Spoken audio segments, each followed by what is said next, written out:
Bu videomdan keyin dizaynerlar mani aniq qirg'ab tashlaydi.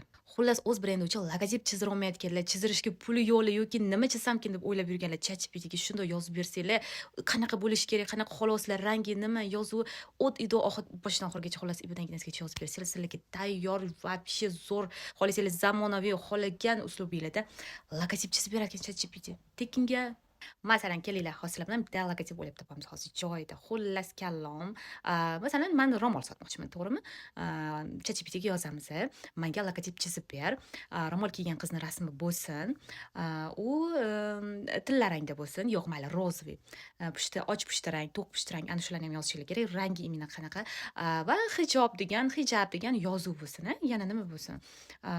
Kreativ yo'nalishda bo'lsin, zamonaviy uslubda bo'lsin. Ko'ramiz hozir ChatGPT qanaqa chizib beradi shu logotipni. Ko'rdinglarmi? Yoqmagan joyini yana yozib o'zgartirsanglar bo'ladi, xohlaganinglarcha.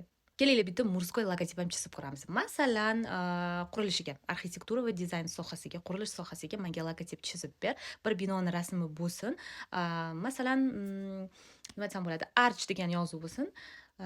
Arch uz masalanda, rangi qora bo'lsin. Давайте ko'ramiz hozir qanaqa chizib beradi ChatGPT. Ko'ryapsizlarmi? ChatGPT chizganmi bu logotipni, dizayner chizganmi, umuman farqi yo'q. Eng asosiysi tekinga. Xullas, videoga like bosmaganlarga ChatGPT logotip chizib bermasin.